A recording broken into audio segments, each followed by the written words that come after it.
Es para mí un placer dirigirme a ustedes que son el presente y son el futuro de Nicaragua.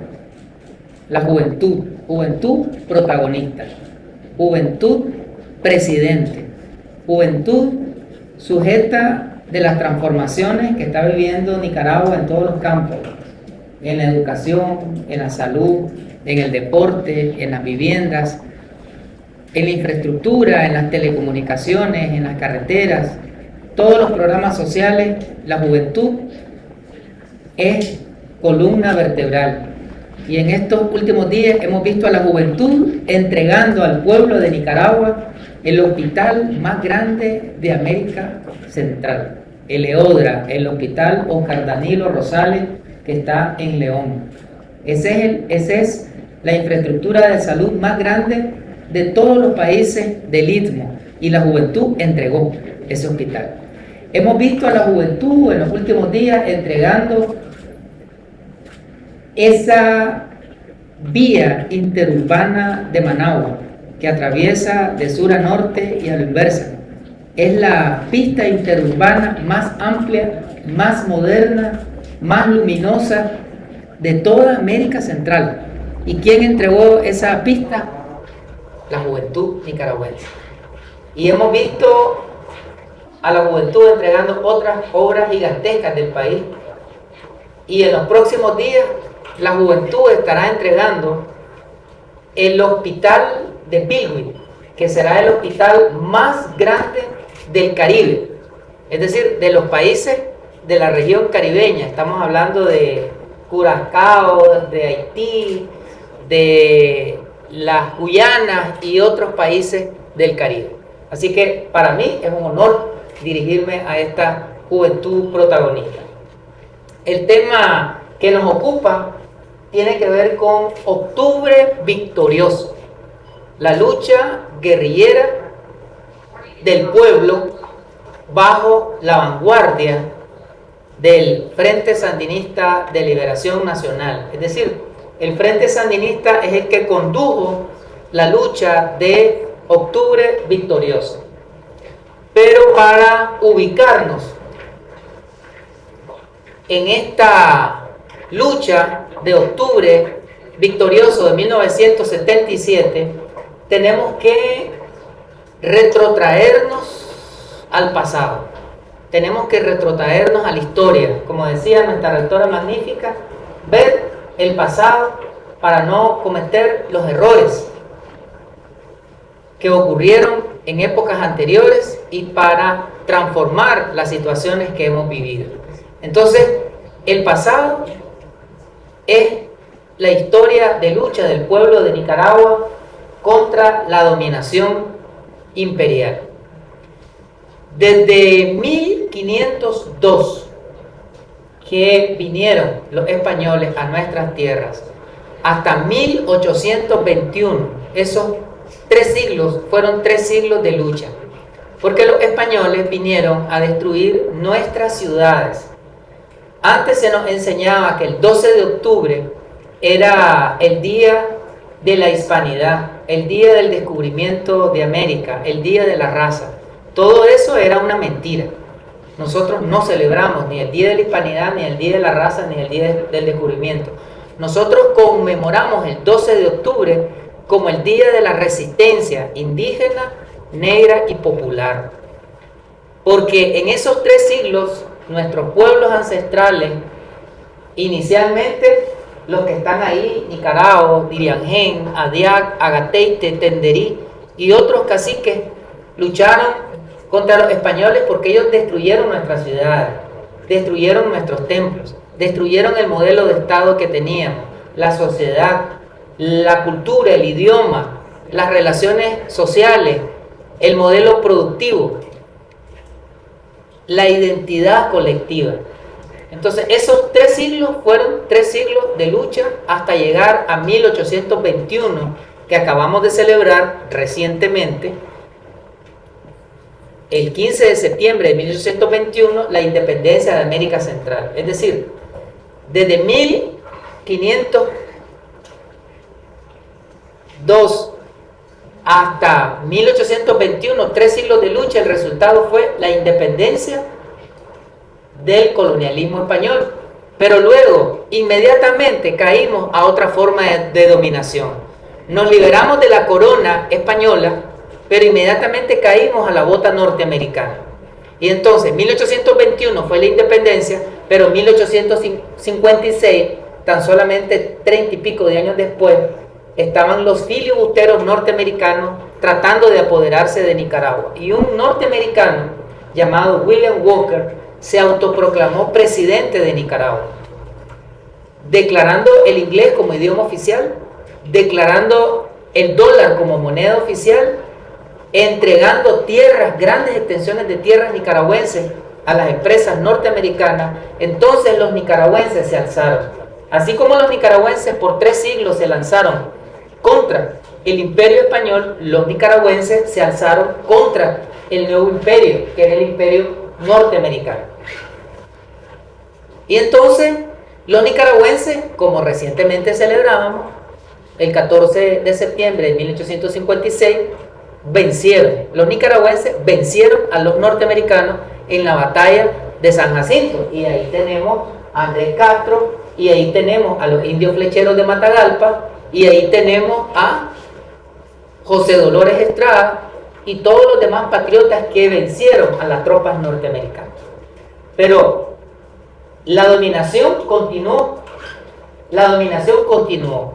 ¿Cómo continuó la dominación? A través de una dictadura.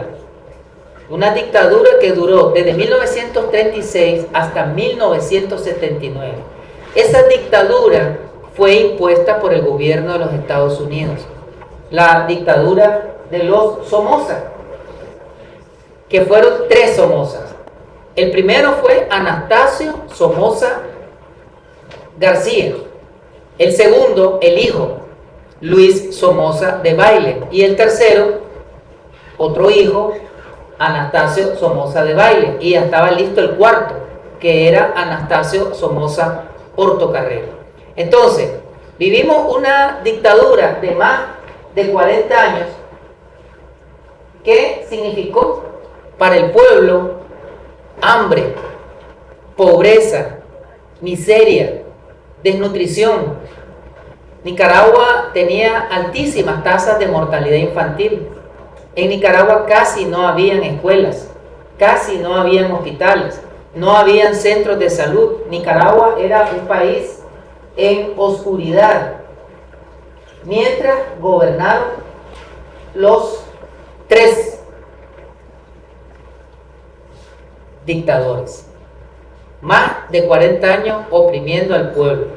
Nicaragua está ubicado dentro de los países más pobres de América Latina.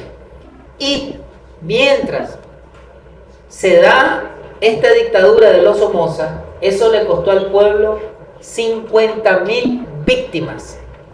Una dictadura que perseguía a los jóvenes, una dictadura que asesinaba a los jóvenes, una dictadura que negaba todos los derechos al pueblo. Entonces, frente a esa realidad, en 1961, un grupo de jóvenes como ustedes, de 17 años, 18 años, 19 años, un grupo de jóvenes decidieron fundar una organización para que de manera política, de manera social y de manera militar enfrentara a esa dictadura que había sido instalada, financiada, dirigida por el gobierno de los Estados Unidos. Esa organización fue el Frente Sandinista de Liberación Nacional. Entonces, en 1961, Carlos Fonseca, Silvio Mayorga, Faustino Ruiz, Tomás Borges, Jorge Navarro, Santos López. Santos López había estado en el ejército de Sandino, y Santos López es el puente entre el ejército de Sandino y el Frente Sandinista de Liberación Nacional. Germán Pomares, Rigoberto Cruz, Francisco Huitrago, José Benito Escobar deciden fundar el Frente Sandinista de Liberación Nacional. Y a partir de ese año, 1961, entonces, estos jóvenes empiezan a conversar con otros jóvenes y a decirles: tenemos que organizarnos para derrocar a esta dictadura. Y empiezan a hablar con jóvenes en secundaria, y empiezan a hablar con jóvenes en las universidades, y empiezan a hablar con jóvenes en las iglesias, en los barrios, en las comarcas, en todos los lugares, en todo el territorio nacional. Estos jóvenes empezaron una guerrilla con armas bien frágiles, con escopetas 22, con algunas pistolitas, con bombas de molotov que estaban hechas de botellas de vidrio con gas, gasolina y una mecha. Y la Guardia Nacional tenía tanquetas, las famosas tanquetas Sherman de los Estados Unidos, y tenían revólveres modernos, y tenían ametralladoras, y tenían fusiles como los Garand, como los Galil, que eran fusiles norteamericanos y fusiles israelíes, y tenían aviones, las avionetas push and pull, desde las cuales bombardearon las ciudades. La dictadura de los Somoza bombardeó Masaya, Estelí, León, y dejaban caer bombas de 500 libras y destruían manzanas enteras. Entonces estos jóvenes combatieron en Raitibocay, combatieron en Pancasán, combatieron en distintos puntos del territorio nacional. Y el FCLN hubo un momento que se dividió en 3 fracciones, en 3 tendencias, en 3 corrientes. Una corriente que se llamó Guerra Popular Prolongada, que consideraban que la forma de derrocar a esa dictadura que estaba instalada, esa dictadura poderosa, militarmente y políticamente, porque tenía la bendición de los Estados Unidos, tenía también la bendición de la jerarquía de la Iglesia Católica, porque cuando muere el primer Somoza, lo entierran con honores como príncipe de la Iglesia. Es decir, la jerarquía de la Iglesia Católica le daba la venia y la bendición a esa dictadura. Entonces imagínense, tenían el apoyo del gobierno de los Estados Unidos, el apoyo de la jerarquía de la Iglesia Católica, el apoyo de los medios de comunicación global en ese momento, el apoyo de gran parte de los empresarios, porque los empresarios se desligaron de Somoza ya hasta en el último año, en 1979, pero previo, la empresa privada de este país apoyaba la dictadura. Entonces, era un gobierno que tenía mucho respaldo. Entonces, en el Frente Sandinista, que era la fuerza política, social y militar para derrocar a esa dictadura, se había dividido en 3 corrientes. Una corriente, decíamos, que era la Guerra Popular Prolongada, conocida como los EPP, que consideraban que la forma de derrocar a la dictadura era luchando desde la montaña, teniendo una guerrilla en la montaña, y que desde esa guerrilla se iba a bajar posteriormente a las ciudades y desde ahí derrocar a la dictadura. Había otra tendencia, que era la tendencia proletaria, que consideraba que uniendo a los trabajadores se lograba derrocar a la dictadura. Por eso se llamaba tendencia proletaria, porque consideraba que se debía de conformar un partido político, y desde ese partido político, con el voto de los trabajadores, que son la mayoría, se podía lograr el derrocamiento de la dictadura.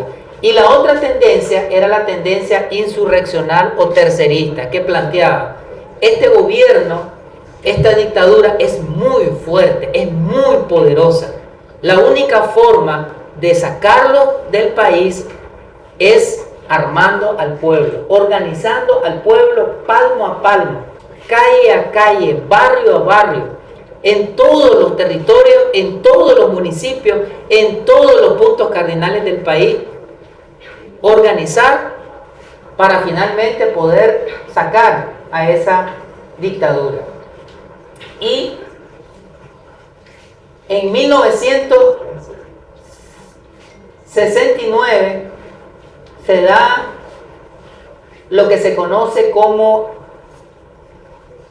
el heroico hecho de Julio Buitrago, padre de la resistencia urbana, donde más de 300 guardias atacan una vivienda donde él se encontraba y él resiste ese ataque de la Guardia Nacional, y ahí se muestra que no era cierto que la Guardia Nacional fuera invencible. Posteriormente se da todo un proceso de articulación y de diálogo con los campesinos, con los artistas. Se formó, por ejemplo, un movimiento de artistas que se llamaban gradas, que cantaban, que leían poesía, y se llamó gradas porque iban a las gradas de las iglesias, principalmente de las iglesias católicas, y una de las lideresas principales de ese movimiento fue Rosario Murillo. Entonces los artistas protestaban, sus canciones, sus poemas, su música, su literatura, era una literatura y un arte contestatario para señalar la injusticia, la pobreza, la desigualdad que existía en el país. Y habían casas de seguridad, y habían sistemas de comunicación, y habían una serie de grupos de apoyo en distintos puntos. Tenemos también que se formaron redes urbanas y rurales. En 1974 se da el asalto a la casa de Chema Castillo, en donde un grupo de guerrilleros, 13 combatientes, se toman la casa de este señor que era un ministro de Somoza, en donde se le estaba rindiendo honores al embajador de los Estados Unidos. Y ese grupo de guerrilleros toma como rehenes a funcionarios del gobierno nicaragüense para hacer un intercambio entre rehenes del gobierno de Somoza y presos políticos del Frente Sandinista de Liberación Nacional. Y fue todo un éxito, se logró. En 1977 se da el ataque en San Fabián, un ataque simbólico, un punto de referencia en donde una columna del FSLN ataca un cuartel de la Guardia Somocista en Ocotal, San Fabián, que está en Ocotal, y quien lidera ese ataque es el comandante Daniel Ortega, quien era a su vez jefe del Frente Norte. El Frente Sandinista se había dividido en 7 frentes de guerra. Había un frente en el norte, que es el que lidera este combate. Había un frente en el sur, en Oriente, en Occidente, en el centro, en el Pacífico, en el Caribe. Es decir, en los 7 espacios geográficos estratégicos se formó un frente de guerra. Y aquí entonces, en San Fabián, se da el primer paso de la insurrección final. Y aquí llegamos al punto central de nuestra conferencia. Cuando me falten 5 minutitos, me pasan una notita. Oye, la idea es que podamos conversar unos 35, 40 minutos, y después yo les voy a dar el espacio a ustedes para que pregunten, expresen lo que ustedes tengan a bien. Entonces, les he narrado todo esto, que es casi imposible hacer una cronología y una línea de tiempo de tantas luchas, es imposible para llegar a octubre. Por eso es que el tema de la conferencia en todas las universidades privadas, no solamente aquí, estamos conversando en todas las universidades que no son del Estado, para explicar qué significa Octubre Victorioso. Octubre de 1977 es cuando se da la unidad de todas las tendencias del Frente Sandinista. Octubre de 1977 es cuando el pueblo decide hacer una insurrección, es decir, todo el pueblo lanzarse en armas para poder derrocar a la dictadura de los Somoza. O sea, a ese momento, después de muchos años de lucha, el pueblo se convenció que esa era la única forma. Y la primera acción se da en San Fabián, con esta columna guerrillera que desde esta hacienda, a unos 5 kilómetros de Ocotal, decide atacar a la Guardia Nacional y se da un enfrentamiento en donde esta columna guerrillera le propina varias bajas a la Guardia Nacional de Somoza, que era el brazo represor de la dictadura. La Guardia Nacional era simultáneamente policía, ejército, aviación, fuerza naval, es decir, eran todas las expresiones, ¿verdad? Imagínense ustedes, ya les dije, las armas que tenían eran armas del gobierno de los Estados Unidos. El uniforme que tenían era el mismo uniforme de los Estados Unidos. La estructura militar de rangos era el mismo del ejército de los Estados Unidos. Los entrenadores de la Guardia Nacional, los capacitadores, los instructores eran del ejército de los Estados Unidos. Entonces, en el fondo el pueblo a quien se estaba enfrentando era al ejército de los Estados Unidos. Por eso los guerrilleros decían que Somoza era el último marine norteamericano. Entonces ahí en San Fabián se da ese ataque.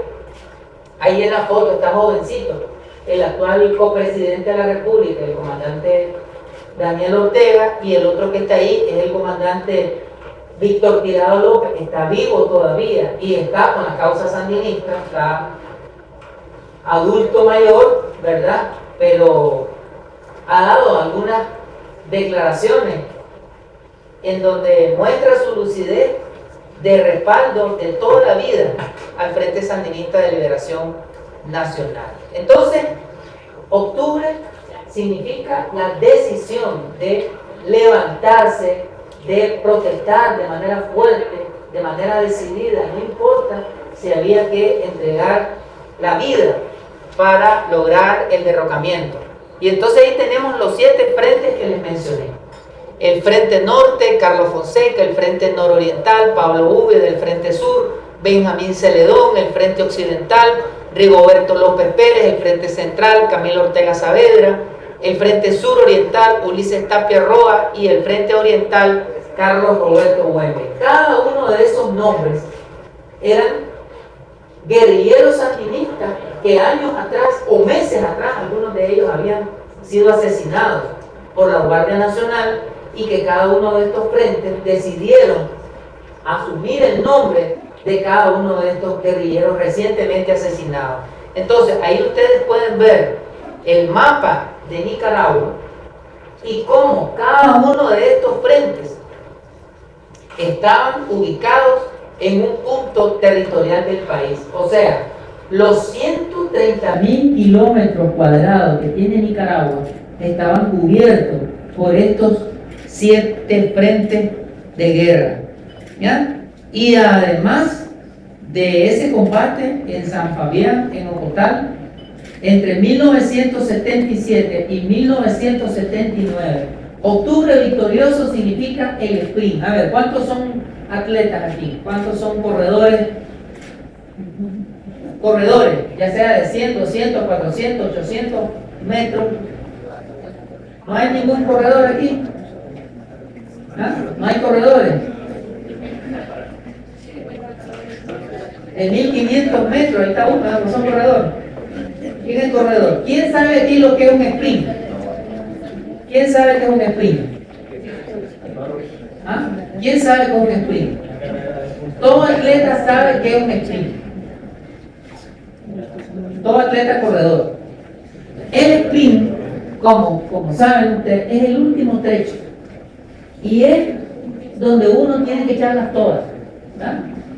Uno tiene que sacar toda la energía, toda la vitalidad, toda la fuerza que uno tiene para poder llegar a la meta y triunfar.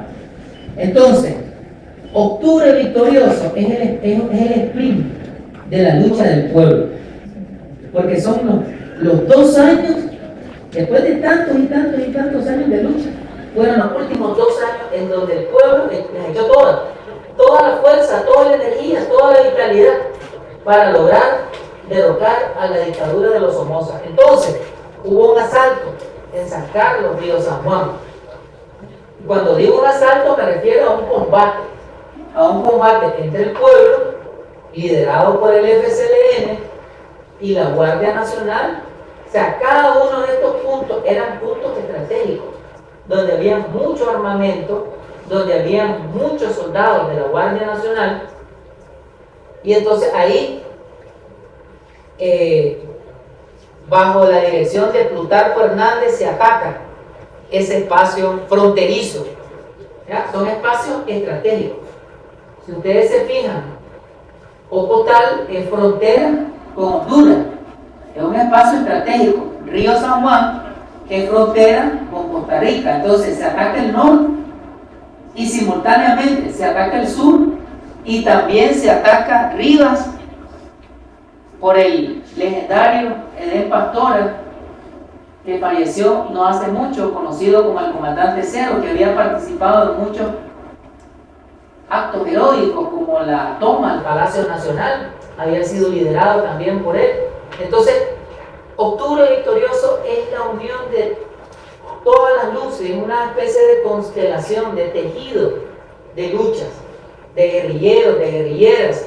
Tenemos el ataque en Masaya, que estaba organizado por Israel Levite, en honor a él, el mercado Israel Levite lleva su nombre porque fue un combatiente sandinista, y también por Camilo Ortega, que era hermano del actual copresidente de la República, el comandante Daniel Ortega. Estos dos guerrilleros dirigen el ataque a Masaya, y luego tenemos el ataque a Nueva Segovia, que es dirigida por otros guerrilleros bajo el comando del comandante Germán Pomares, que se le conocía como el Danto. El Danto porque es un animal que no se cansa, que tiene mucha resistencia, y Germán Pomares, ese guerrillero, tenía esa característica, esa fuerza. ¿Ya? Entonces, ¿cuál era la estrategia? La estrategia era golpear simultáneamente puntos estratégicos en el país, golpear en el norte, golpear en el sur, golpear en la zona fronteriza, e ir debilitando de esa forma a la Guardia Nacional. ¿Ya? E ir demostrándole al pueblo que no era cierto que eran invencibles, que no era cierto que no se les podía derrotar. Octubre Victorioso significa la unión no solamente de todas las expresiones del Frente Sandinista, sino también la unión del campo y la ciudad, la unión de las inconformidades de los campesinos. Levanten las manos quienes en su barrio tienen luz eléctrica. Levanten la mano todos los que tienen luz eléctrica en su barrio. Todos los que tienen luz eléctrica. Okay. Levanten la mano los que en su barrio no tienen luz eléctrica. Hoy tenemos luz eléctrica en todo el país. En todo el país. En la época de Somoza, casi nadie tenía luz eléctrica. Prácticamente había luz eléctrica en las ciudades y a veces ni siquiera dentro de la ciudad. Si yo pregunto a mis contemporáneos, a personas de mi edad, y yo les pregunto, levanten la mano, hay pocos, aquí la mayoría son chavalos y chavalas, pero si yo pregunto a los de mi edad, levanten la mano los que conocen el candil. Pero conocerlo, imagínense, casi nadie lo conoce. ¿Ya? Yo todavía agarré la colita de los Somoza, agarré la colita de los Somoza, en donde el pueblo se iluminaba con candil, porque no había luz eléctrica. O sea, el pueblo campesino estaba en la oscuridad. No había luz eléctrica en las comarcas, no había luz eléctrica en las comunidades. Y si yo le pregunto a ustedes, levanten la mano todos los que tienen agua potable en sus barrios, todos los que beben tienen agua, que llega agua potable, levanten la mano. Todos los que tienen agua potable, todos tenemos agua potable. Levanten la mano los que no tienen agua potable, que no les llega agua de todo, que no hay tubería, que no hay agua potable. Pero en aquella época, si yo pregunto a los de mi edad, o cercanos a mí, o 5 años menos, o 5 años más, si yo les pregunto, levanten la mano los que bebieron agua de pozo y conocieron un pozo, que conocimos el pozo y que bebimos agua de pozo, del río o del pozo, porque no había agua potable. Y si yo les pregunto a usted, levanten la mano los que hoy beben agua de pozo en su casa. ¿Quién bebe agua de pozo?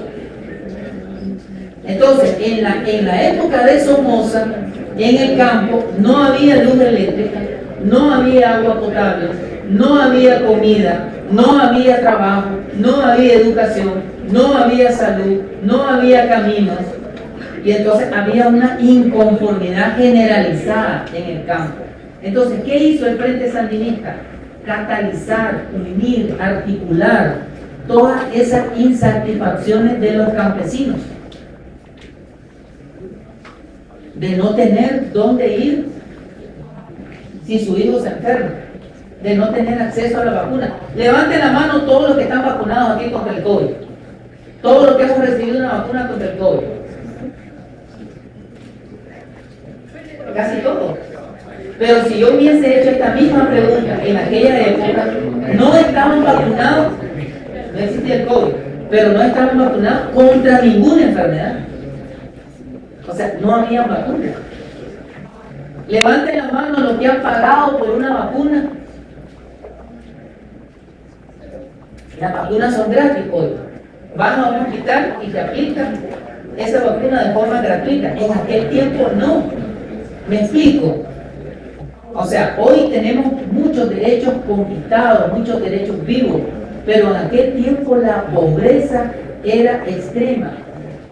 Díganme, ¿cuántos de ustedes han visto morir a un niño de hambre? O sea, morir de hambre, no que tiene hambre, no, que se murió de hambre porque tenía días y días y días de no comer. Pero si yo hago esa misma pregunta a gente de mi generación, ¿cuántos de ustedes vieron niños esqueléticos, niños flaquísimos que parecen quirina seca? ¿No? Seguramente la gente de mi edad, 5 años más, 5 años menos, lo vimos. Lo vimos niños morir de hambre. Ustedes no han visto niños morir de hambre. Porque eso era el somocismo. O sea, era una pobreza extrema, indescriptible. Entonces, ¿qué hizo el Frente Sandinista? Articuló todas las insatisfacciones del campo y todas las insatisfacciones de la ciudad para que los campesinos y los pobladores urbanos pudieran luchar juntos contra ese gobierno oprobioso y violador de derechos humanos. Si yo les pregunto a ustedes, ¿cuántos de ustedes vienen de la ciudad? Levanten la mano los que vienen de la ciudad, de parte urbana, todos los que vengan de parte urbana, de ciudad. Todos. Si yo les pregunto a ustedes, ¿quién de ustedes nunca ha visto una cancha? ¿Quién de ustedes nunca ha visto una cancha deportiva? ¿Quién de ustedes nunca ha visto un estadio? ¿Quién de ustedes nunca ha visto un hospital? ¿Quién de ustedes nunca ha visto una universidad? No hay. Pero si yo hubiese hecho esta misma pregunta en 1977 a un grupo de jóvenes igualitos que ustedes de la ciudad, y yo le pregunto, ¿cuántos de ustedes no han visto nunca una cancha?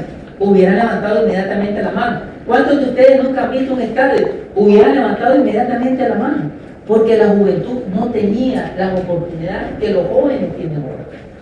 Entonces, lo que hizo el Frente Sandinista en octubre victorioso es todas esas frustraciones, todos esos vacíos, todos esos derechos violados, toda esa realidad de exclusión social, de marginación, la articuló para que juntos, las personas del campo y las personas de la ciudad, en una cohesión nacional bajo el liderazgo del Frente Sandinista, se lucharan en un enfrentamiento directo, en una inspiración combativa, en una catalización de acciones contra Somoza y contra ese pensamiento que el gobierno de los Estados Unidos promovió, que se quitara Somoza, pero que siguiera existiendo el somocismo.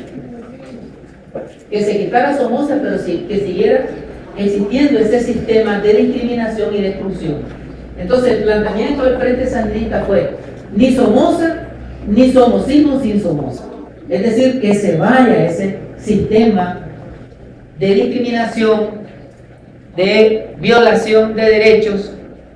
En el 78 se dio el asalto al Palacio Nacional, conocido como la Operación Chanchera, o conocido también como Operación Muerte al Somocismo, donde se demostró aquí también que no era cierto, que era invencible la Guardia Nacional, en donde un comando sandinista bajo la conducción de la Dirección Nacional del FCLN, en particular el comando guerrillero Rigoberto López Pérez, ejecutó en medio de una sesión del Congreso, así se llamaba en ese tiempo la Asamblea Nacional, Congreso, se llamaba igualito como se llama en Estados Unidos, porque éramos una especie de copia del carbón.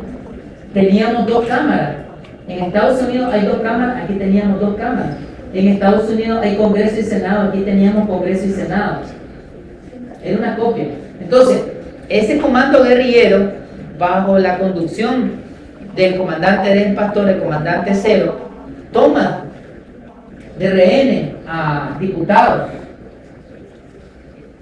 del Congreso, en ese tiempo congresistas, y se logra hacer un intercambio. Igual que en el asalto a la casa de Chema Castilla, igual en este asalto al palacio también se logra hacer un intercambio. Entonces, todos estos golpes eran golpes que realizaba el FCLN y eran golpes de la dictadura de los Somoza, porque tuvieron que liberar a una serie de dirigentes del Frente Sandinista que estaban presos. Entonces el Frente Sandinista entregó los congresistas que estaban ahí y la dictadura de los Somoza liberó a dirigentes del Frente Sandinista que estaban en las mazmorras de la Guardia Nacional y salen libres hacia Cuba, ¿no? Luego tenemos combates dirigidos por Francisco Rivera el Zorro, así se le conocía, el seudónimo, un combatiente mítico que participó en las 3 tomas de Estelí. En la primera toma en septiembre del 78, en la segunda toma en abril del 79 y la tercera entre junio y julio de 1979. El hombre que aparece ahí, el hombre Molotov, está vivo todavía y da testimonio de la lucha sandinista, de la lucha guerrillera sandinista en Estelí y cómo se logró vencer a la Guardia Nacional. Ya mencionábamos la unidad del FCLN, las 3 tendencias que mencioné, firman un acuerdo y deciden unirse las 3 tendencias. Ahí de segundo a la derecha está el comandante Daniel, hoy copresidente de la República. Si ustedes pueden ver en distintos momentos, distintos hitos históricos, aparece el comandante Daniel como parte del liderazgo que da el traste con la dictadura de los Somoza. En 1979, en junio, se da el despliegue táctico a Masaya, donde un contingente de pobladores de Managua deciden tácticamente desplegarse, replegarse hacia Masaya por los bombardeos que la Guardia de Somoza hacía en Managua. Y finalmente, en esta acción combinada de los 7 frentes de guerra, no puedo mencionar todos los combates aquí, ¿verdad? Porque no nos dé tiempo, pero fue en todo el territorio nacional hasta que el 19 de julio de 1979 triunfa el pueblo, triunfa el FCLN y se va el dictador, el último, Anastasio Somoza, de baile, sale huyendo del país y el pueblo asume el gobierno. Y el pueblo, bajo el liderazgo del FCLN, entierra para siempre esa dictadura oprobiosa de exclusión, de marginación, de negación de derechos. Y a partir de ese momento, 1979 hasta 1989, se da la primera etapa de la revolución, donde empezó a llegar la luz, el agua potable, la educación, la salud al pueblo. El primer gobierno sandinista fue de 1979, de julio de 1979 hasta los primeros meses de 1990. Luego vinieron gobiernos no sandinistas, de 1990 al 2006. Y en el 2007 asume de nuevo el frente sandinista y entonces se da la segunda etapa de la revolución. La primera etapa de la revolución fue de 1979 a los primeros meses de 1990. Y la segunda etapa de la revolución es del 2007 a la fecha. Y es donde estamos. Entonces, lo que hoy estamos cosechando es el fruto de esa lucha guerrillera que les acabo de mencionar. Gracias a esa lucha guerrillera es que hoy tenemos lo que tenemos en Nicaragua. Si no hubiera sido por esa gesta, por esa epopeya, por esa lucha colectiva de toda la nación, liderada por el FSLN, no tuviéramos lo que tenemos. No tuviéramos lo que tenemos hoy. ¿Y qué es lo que tenemos hoy? Bueno, hoy tenemos una cobertura eléctrica del 99%. ¿Saben ustedes cuánto era la cobertura de energía eléctrica en el último año de los gobiernos no sandinistas? ¿Saben ustedes cuánto era la cobertura de energía eléctrica? Era del 53%. O sea, que la mitad de los nicaragüenses, antes que el sandinismo regresara al gobierno, antes que el pueblo regresara al gobierno, no tenían luz eléctrica. O sea, la mitad de los nicaragüenses estábamos en la oscuridad y la otra mitad estábamos en energía eléctrica, en luz. Y ahora somos un país luz. Somos uno de los países con mayor nivel de electrificación. Y lo demostré aquí en el auditorio. Nadie vive en una casa que no tenga luz eléctrica. Y esta misma pregunta yo la hago en Somoto, en Ocotal, en Bucarajil, en Nueva Guinea, en todos los lugares donde voy y converso con la comunidad, todo el mundo levanta la mano. O sea, en el lugar más recóndito hoy tenemos luz eléctrica. ¿Eso es gracias a quién? Gracias. Hoy estamos cosechando, hoy tenemos los frutos de octubre victorioso. ¿Ya? Lo estamos cosechando, porque hoy tenemos energía eléctrica y hoy tenemos energía renovable. ¿Qué significa eso? Que utilizamos energía eólica. Hay ingenieros aquí, estudiantes de ingeniería. ¿Ah? Entonces hoy, ahí estamos, los estudiantes de ingeniería. A ver, ¿qué cosa es energía eólica? ¿Qué cosa es energía geotérmica? ¿Qué cosa es energía hidroeléctrica? Adelante. La eólica es aquella que se puede ocupar con lo que es el viento. También está la solar, también correcto. está la geotérmica que se ocupa con la solar que cuando sacan vapores. Pero lo podemos convertir en energía. También podemos ocupar el agua por medio de unos imanes o también simple se puede hacer con medio de poleo. Correcto. ¿Cuál es tu nombre? Neftalí. Neftalí. Un aplauso a Neftalí.